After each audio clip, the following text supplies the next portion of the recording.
आप सभी को नमस्कार, शुभ संध्या। सार्थक government job point YouTube channel आप सभी लोगों का हार्दिक स्वागत करता है। चैनल पर नए हैं तो चैनल को सब्सक्राइब करके वीडियो को लाइक कर दें, शेयर कर दें, बेल आइकन दबा करके रख लें ताकि आपको नोटिफिकेशन मिल जाए जब भी हम वीडियो डालें। खबरों की शुरुआत कर लेंगे, फटाफट आप सभी लोग सारी अपडेट देंगे। आप सभी लोग अधिक से अधिक लोगों में वीडियोज़ को शेयर किया करें ताकि लोग इस चैनल को जानें और इस चैनल के साथ जुड़ सकें।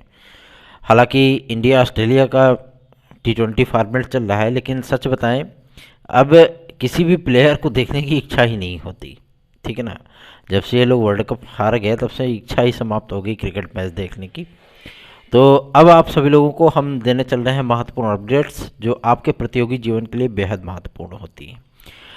कल योगी कैबिनेट ने शिक्षा सेवचयन आयोग के नियमावली को मंजूरी दी।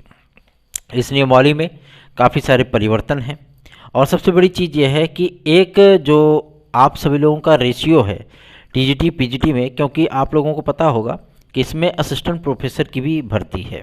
ठीक है ना, साथ ही साथ संस्कृत माध्यमिक विद्यालयों की भी भर्ती है। उसके साथ साथ आप सभी लोगों को अल्पसंख्यक, व्यावसायिक, प्रावधिक, ठीक है ना, ये सारे विद्यालय, एडेड, जूनियर, हर जगह पर आप सभी लोगों को सारी चीज़ें देखने के लिए मिलने वाली हैं जो कि एक आयोग ही करेगा। ध्यानपूर्वक सुनिएगा क्योंकि ये वीडियो बहुत ही महत्वपूर्ण है। और ऐसा भी नहीं है कि जब हम सभी लोग अपर सचिव, उप सचिव आज सभी से मिल के आए हैं, ठीक है ना, अपर सचिव से भी मिले हैं और उप सचिव से भी मिले हैं, तो उन्होंने जो फैक्ट्स बताए हैं, जो फैक्चुअल चीज़ें बताई हैं, वो जाहिर सी बातें आम प्रतियोगी छात्रों के लिए बेहद महत्वपूर्ण है। तदर्थ शिक्षकों के मामले हैं। तदर्थ शिक्षकों को लेकर के भाई जब कोर्ट के आदेश पर ये लोग धरना प्रदर्शन कर रहे थे, कोर्ट ने आदेश किया कि आप हट जाइए वरना जेल भेज देंगे, तो जाहिर सी बात है उनको हटना पड़ा। तो जब सर्वोच्च न्यायालय ने बाहर किया हुआ है तो जाहिर सी बात है आप सरकार पर बेफालतू का, बेमतलब का दबाव बनाने की राजनीति नहीं कर सकते, पहला चीज़। दूसरा ये, इनके पदों को लेकर के गवर्नमेंट पूरी तरीके से संजीदा है। और सबसे बड़ी चीज़ यह है कि माध्यमिक शिक्षा मंत्री महोदया के जो OSD हैं, मतलब विशेष कार्यकारी अधिकारी, जो आप उनको पर्सनल असिस्टेंट भी बोल सकते हैं, उन्होंने इस बात को स्पष्ट कर दिया कि शिक्षा सेवचयन आयोग के माध्यम से तदर्थ शिक्षकों को सम्मिलित करते हुए एक बड़ी टीजीटी पीजीटी की वैकेंसी को डिक्लेयर किया जाएगा। ठीक है, यहाँ तक तो सारी बातें समझ में आती हैं, ठीक है ना। लेकिन अब मुद्दा आप सभी लोगों को बनता है कि भैया इसमें टीजीटी और पीजीटी में क्या एज लिमिटेशन होगा। और सच बताएं आप सभी लोगों को नियमावली में इस बात का उल्लेख है, क्योंकि आप सभी लोगों को ये जान करके आश्चर्य होगा भैया इतने सारे आयोगों की एक जगह पे भर्ती होनी है। ठीक, इतने सारे आयोगों की एक जगह भर्ती होनी है, तो जाहिर सी बात है उन सारी चीज़ों में हर जगह पर 21 से 40 वर्ष रखा गया है। हर जगह पे एडेड जूनियर उठा करके देख लीजिए, प्राइमरी देख लीजिए, ठीक है, आपका असिस्टेंट प्रोफेसर देख लीजिए, फिर संस्कृत माध्यमिक विद्यालय देख लीजिए, हर जगह आप सभी लोगों को यही रेशियो देखने के लिए मिलने वाला है। और जो विद्यार्थी होते हैं रिजर्वेशन कैटेगरी के हमारे भाई बहन, OBC SC ST, इनको जो है 5 वर्ष की आयु सीमा में छूट मिलती है। यही होता है, यही होता आया है। लेकिन टीजीटी और पीजीटी एक ऐसी वैकेंसी रही है माध्यमिक शिक्षा सेवचयन बोर्ड से जो जारी होती थी, इसमें किसी भी प्रकार का मैक्सिमाइज नहीं था, एज मैक्सिमाइज नहीं था, ठीक है ना। और सारी चीज़ें जो है वो आप सभी लोगों के रद्दोबदल में चली जाती थी कि कोई अगर एक पैर केले के छिलपे पे है और दूसरा पैर उसका कब्र में है तो भी वो आवेदन कर सकता था। मतलब 62 साल में अगर कंप्लीट होने में उसके 6 महीने शेष हैं, तो जाहिर सी बात है कि इन तमाम चीज़ों को लेकर के वही चीज़ें होती थी, वो आवेदन कर सकते थे, है ना। अब जब आवेदन कर सकते थे तो इसी मुद्दे को लेकर के जो बातें चल रही हैं और सचिव स्तर पे भी ये बातें सामने आई हैं कि आखिरकार एज को मैक्सिमाइज किया जाए अथवा नहीं किया जाए। दरअसल मैं आप सभी लोगों को बताना चाहता हूँ, बहुत से अधिकारियों ने एज को मैक्सिमाइज करने पर जोर दिया है, ठीक है ना। और बहुत से विद्यार्थी इस बात को लेकर के चिंतित भी हैं, कहीं ऐसा ना हो एज मैक्सिमाइज हो जाए तो जो एक टीजीटी और पीजीटी हम लोगों को बचती थी कि भैया चलो इसमें मैक्सिमम एज कुछ भी नहीं है, जब तक हम हर जगह से हाथ पैर मार करके आते थे तो टीजीटी पीजीटी में लग जाते थे और उनका बेड़ा पार भी हो जाता था। लेकिन 2011 में आप सभी लोगों को एक बात याद होगी, एक प्रिंसिपल की वैकेंसी आई थी। आई थी ना 2011 और 13 की वैकेंसी, ठीक है ना, एक वैकेंसी आई थी ना प्रधानाचार्यों की। और वो वैकेंसी क्लियर होते होते जब उसका रिजल्ट डिक्लेयर किया गया, ठीक है, जब रिजल्ट डिक्लेयर किया गया तो उसमें पोस्ट कितनी थी, लगभग 1200-1300 पोस्ट थी। और 1000 ऐसे भी अध्यापक थे जो कि रिटायर्ड हो चुके थे, रिटायर हुए उनको 6 महीने हो गया था, ठीक, रिटायर हुए 6 महीने हो गया था, मतलब वो पद फिर से शून्य हो गए, रिक्त हो गए। ऐसी परिस्थितियां होती हैं। और पहले क्या होता, चलिए ठीक है अभी तो ओपीएस नहीं है, लेकिन अब ओपीएस भी बहुत जल्दी ही होने चल रहा है, क्योंकि केंद्र सरकार इस पे विचार करने लगी है ओल्ड पेंशन स्कीम पे। तो जाहिर सी बात है कि पहले क्या होता था कि अगर मान लीजिए कि कोई 6 महीने पहले नौकरी पा जाता था, 62 साल से 61 साल 6 महीने के अंदर वो नौकरी पा जाता था, तो 6 महीने का वेतन plus fund plus bonus plus arrear और प्लस पेंशन, ये सिस्टम हो जाता था, ठीक है ना। इन सारी चीज़ों को भाई ओपीएस लागू करना है तो इन तमाम बुराइयों को काटना छाटना पड़ेगा ही ना। अगर ये सारी चीज़ों पर कैंची नहीं चलेगी, अगर 5 भर्तियों में एक 21 से 40 वर्ष रखा जाए और एक भर्ती के लिए नो मैक्सिमम एज ये रखा जाए, तो जाहिर सी बात है न्याय विभाग ने इसी पे आपत्ति की थी, जो आप सभी लोगों का नियमावली में संशोधन की बात कही गई थी। बात समझ में आई ना, यही संशोधन था आप सभी लोगों का। अब मुद्दा ये फंसता है कि अगर एज को मैक्सिमाइज कर दिया गया, अर्थात 21 से 40 वर्ष कर दिया गया, ठीक है ना, तो इसमें 5 वर्ष आप लोगों को छूट मिल जाएगी जो रिजर्वेशन कैटेगरी में आते हैं, मतलब ईडब्ल्यूएस, ओबीसी, एससी, एसटी और आपके दिव्यांगजन भाई बहन, ठीक है ना, ये सभी लोग जो है वो एज रिलैक्सेशन में आ जाएंगे, मतलब एज में छूट पा जाएंगे। लेकिन शेष विद्यार्थियों का क्या होगा, वो कहाँ जाएंगे फिर, है ना, उनके लिए तो सारे दरवाजे फिर बंद हो जाएंगे। लोक सेवा आयोग तो पहले ही अपने दरवाजे पर 2.5 कुंटल का ताला लगा करके बैठ गया है। बाकी सारी चीज़ें क्या होंगी, पीसीएस में जा नहीं सकते, आरओ में जा नहीं सकते, एपीएस एसडीआई में जा नहीं सकते, एलटी ग्रेड जीआईसी में जा नहीं सकते, प्राइमरी में जा नहीं सकते, मिडिल में जा नहीं सकते हैं, टीजीटी पीजीटी एक मात्र जरिया था वो भी बंद हो गया। तो फिर जाहिर सी बात है कि इतने सारे विद्यार्थियों की जो नाराजगियां हैं वो भी गवर्नमेंट मोल ले फिर, ठीक है ना। इन तमाम चीज़ों पर इस समय नफा नुकसान क्यों सर्च कमेटी बैठा ली गई है, अध्यक्ष, सदस्य, सचिव, उप सचिव, परीक्षा नियंत्रक, वित्त सचिव, न्याय विभाग के अधिकारी सब मेंटेन हैं, लेकिन सिर्फ इसी मुद्दे पर चर्चा करने के लिए, ठीक है ना। और ये मुद्दा इतना छोटा मोटा मुद्दा नहीं है कि चलो भैया आज कहा कल कहा परसों भूल गया, नहीं, ये मुद्दा बहुत हाईलाइटेड मुद्दा है और बहुत सेंसिटिव मुद्दा है। इस पर तो मुख्यमंत्री महोदय ने प्रमुख सचिव महोदय को इस बात के लिए आश्वस्त कर दिया है कि आप अपने स्तर पे इस पर डिसीजन लीजिए, ठीक है, सारा नफ़ा नुकसान देख लीजिए क्या कैसी सारी चीज़ें हैं, उसके बाद जो है आप निर्णय दीजिए। और वो निर्णय आपका निर्णय मतलब कैबिनेट का निर्णय होगा, ये मुख्यमंत्री महोदय ने स्वयं कहा है। अब इस पर बाकायदा डिस्कशन चलेगा, ठीक है ना।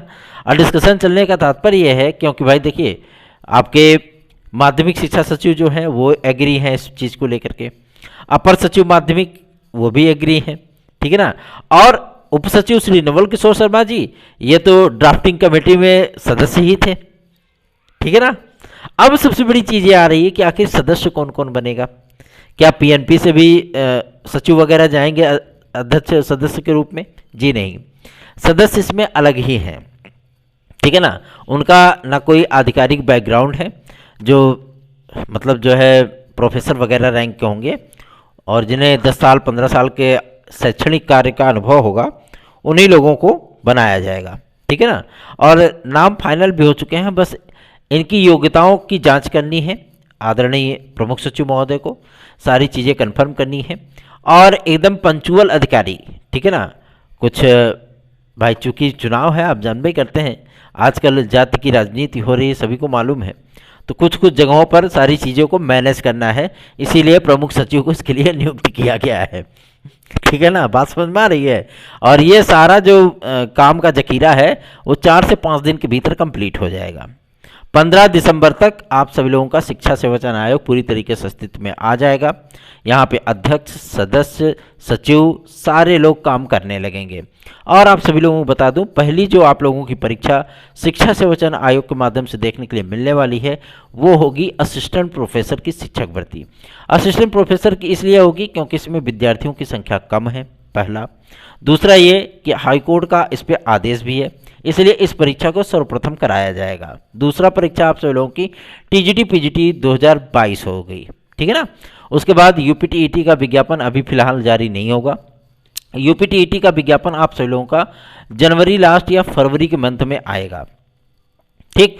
और इस बार की जो आपकी सुपर टीईटी है, मतलब प्राथमिक शिक्षक भर्ती, 110% ये भी वैकेंसी आप सभी लोगों की वो जून में आएगी, ठीक है ना। जून में इसका विज्ञापन आप लोगों को देखने के लिए मिलेगा।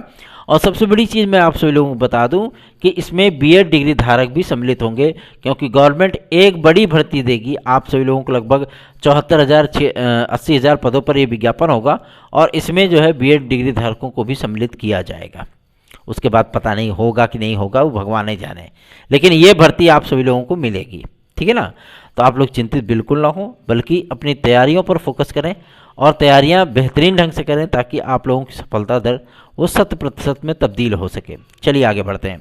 अब बात करेंगे आपके सबसे महत्वपूर्ण मुद्दे को लेकर के, जो कि संबंधित है यूपीपीएससी में एज रिलैक्सेशन। यूपीपीएससी एक ऐसा संस्थान जहां पे नहीं, कम से कम मेरे अनुमान के मुताबिक 1 साल में पीसीएस, पीसीएसजे, आरओ, एलटीजीआईसी, खंड शिक्षा अधिकारी, अन्य जो मतलब आपके डायट प्रवक्ता, दुनिया भर की वैकेंसियां उसमें से आती जाती रहती हैं।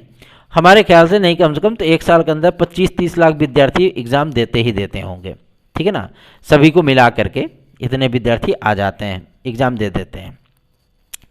अब वहाँ पे जो ओवर एज विद्यार्थियों की जो संख्या है, जो 40 वर्ष क्रॉस कर गए हैं, मान लीजिए कि कोई 43 वर्ष का हो गया, कोई 44 वर्ष का हो गया है, कोई 45 से 46 वर्ष का हो गया। जो 45-46 वर्ष हो गया है उसमें तो कोई भैया सोचने समझना नहीं है, ठीक है ना। और सबसे बड़ी चीज़ यह है कि जो विद्यार्थी थोड़ा सा एज में थोड़ा सा अप हो गए हैं, उन विद्यार्थियों को अगर रिलैक्स मिलता है तो कितने विद्यार्थी उसमें एडवांटेज पाएंगे। इसीलिए आप लोगों की एलटी ग्रेड और जीआईसी रुकी हुई थी, लेकिन अब एलटी ग्रेड जीआईसी चूंकि अब विज्ञापन नियमावली को मंजूरी मिल गई, तो अब इन सारी चीज़ों को एकदम क्लियर कर दिया गया भैया, सारे विषयों के लिए बीएड की अनिवार्यता है, ठीक। अब कोई दो नहीं, अब यहाँ पे किसी तरीके का कोई डिस्कशन शेष रह ही नहीं गया, ठीक है ना। और सबसे बड़ी चीज़ ये है कि आप सभी लोगों को मैं बता दूं कि एज का मुद्दा क्लियर होने के बाद आप लोगों की एलटी ग्रेड और जीआईसी तुरंत ही विज्ञापन जारी हो जाएगा। खंड शिक्षा अधिकारी को भी मंजूरी मिल चुकी है, ठीक है ना। खंड शिक्षा अधिकारी के जो कैटेगरी वाइज पदों का डिवाइडेशन था वो भी कंप्लीट किया जा चुका है। इस बार आप सभी लोगों को नए कलेवर, नए रंग रूप में वैकेंसीज देखने के लिए मिलने वाली हैं, जिसमें जनरल की सीटें अलग होंगी, ईडब्ल्यूएस की अलग होंगी, और ठीक है ओबीसी एससी एसटी की तो हमेशा से अलग होती ही है, स्वतंत्रता संग्राम सेनानी की अलग होती हैं, दिव्यांगजनों की अलग होती हैं, ठीक है ना। इन सभी लोगों की अलग अलग होती ही हैं, ठीक है। तो अब की बार जो है मतलब सारी चीज़ें वो डिवाइड करके आपकी आएंगी, अच्छी बात है। 225 पदों का अधियाचन है, वो कैटेगरी वाइज डिवाइड हुए हैं, तो जाहिर सी बात है कुछ आपके नए खंड बने हैं, विकास खंड बने हैं, तो आप सभी लोगों को जो है इसमें परेशान होने की आवश्यकता नहीं है। आप लोग तैयारी बेहतरीन ढंग से करें, और हमारे नोट्स लेकर के पढ़ना चाहते हैं तो 830 32 72 282 इस व्हाट्सअप नंबर पर संपर्क कर सकते हैं। रही बात टीजीटी पीजीटी 2016-2021 के भाई बंधुओं की, तो जिस तरीके से 69,000 और 72,000 में हम लोगों को एडवांटेज मिला है, जाहिर सी बात है आप सभी लोगों को भी एडवांटेज मिलेगा 100%। अगर आपको चाहिए एडवांटेज तो आप हमारी याचिका से 830 32 72 282 इस व्हाट्सअप नंबर पर जुड़ जाइए, ठीक है। याचिका में जुड़ेंगे तभी उसका लाभ मिलेगा, ऐसा नहीं है कि सबको लाभ मिल जाता है, ठीक है ना। जो याचिका में रहता है उसी को लाभ मिलता है, और जो याचिका में रावी नहीं करेगा तो उसको लाभ कहाँ से मिलेगा। एक भाई ने हमसे पूछा कि हम भी तो टीजीटी में अप्लायर थे, है ना, और प्रतीक्षा सूची में है भी, अगर हाईकोर्ट का कोई आदेश आता है तो उसका लाभ हमको भी मिलेगा। ऐसी परिस्थितियां नहीं होती हैं। आज आप लोगों ने समाचार पत्रों में देख लिया ना कि जो विद्यार्थी याचिका में थे, मतलब हमारी याचिका में सम्मिलित थे, उन्हीं विद्यार्थियों को 69,000 में लाभ मिला है। बाकी उसमें सफल होने वाले विद्यार्थी तो 1,46,460 थे भैया, सबको थोड़ी ना एडवांटेज मिलेगा, है ना। वो विद्यार्थी मेरिट पे हैं, उनको नियुक्ति पत्र 2 महीने के भीतर देने की बात कही गई है। ऐसे ही आप लोगों की टीजीटी पीजीटी 2016-2021 होने चल रही है। कुछ लोग ये भी बोलते हैं कि अभी तो एक मतलब प्रतीक्षा सूची आएगी, फिर दूसरी प्रतीक्षा सूची भी आएगी। जी नहीं, दूसरी प्रतीक्षा सूची पहले ये कोर्ट केस क्लियर हो जाए, पद इसमें अगर भरे जाएंगे, पूरे भर जाएंगे तो कोई प्रतीक्षा सूची नहीं आएगी। पद मान लीजिए कि इन याचियों से खाली रह जाती है तो जाहिर सी बात है अगर शासन मंजूरी देगा तो आप लोगों की प्रतीक्षा सूची भी जारी होगी। टेंशन नहीं लें, बल्कि आप सभी लोगों को मैं बता दूं कि इस केस की हियरिंग भी 4 तारीख से कंटिन्यू चलने वाली है और इसके संबंध में शिक्षा सेवाचयन आयोग ही अब इस केस को देखेगा। तो जाहिर सी बात है कि उसमें जो लायर वगैरह नियुक्त होंगे, अपर महाधिवक्ता स्तर के लायर वगैरह, उन सारी चीज़ों को वो खुद ही देखेंगे। तो आप लोग चिंतित ना हो, आपके हितों के लिए लगातार सार्थक government job point YouTube channel कार्य करता है और आप सभी लोगों के लिए लगातार प्रयास भी करता है। चलिए आगे बढ़ते हैं। अब बात करेंगे आपके यूपी कांस्टेबल और यूपी एसआई को लेकर के। आप लोगों की प्रतीक्षा हो रही है समाप्त। अब ये विज्ञापन आप सभी लोगों का दिसंबर में आ रहा है और सबसे बड़ी चीज़ ये है कि दिसंबर में विज्ञापन आप सभी लोगों को जारी होने के बाद जनवरी के भीतर आप लोगों के आवेदन की प्रक्रिया को समाप्त कर लिया जाएगा। तो निश्चिंत बेफिक्र होकर के अपनी तैयारियां करते रहे। निगेटिव सोचेंगे हमेशा निगेटिव ही होगा, ठीक है ना। और जिस तरीके से मेंटलिटी इंसान बना लेता है, जाहिर सी बात है परफॉर्मेंस भी उसका वैसे ही हो जाता है। ठीक, आप अपने आप को पॉजिटिव रखिए, बेहतरीन सोच रखिए, बेहतरीन तैयारियां रखिए कि हम जैसे रोज़ खाना खाते हैं वैसे 3 घंटे 4 घंटे रोज़ हम पढ़ेंगे भी, ठीक है ना। अगर हम 4 घंटे मोबाइल चलाते हैं तो कम से कम नहीं तो 5 घंटे हम पढ़ेंगे भी। ऐसी परिस्थितियां आप अपने दैनिक जीवन में शेड्यूल में इसको परिवर्तित कर लीजिए और कंटिन्यू हर दिन कम से कम नहीं तो 24 घंटे में आप 5 से 6 घंटे की खुराक, मतलब पढ़ाई की खुराक अवश्य लिया करें। जाहिर सी बात है सफलता आपके कदम चूम मिलेगी। धन्यवाद, शुभ रात्रि।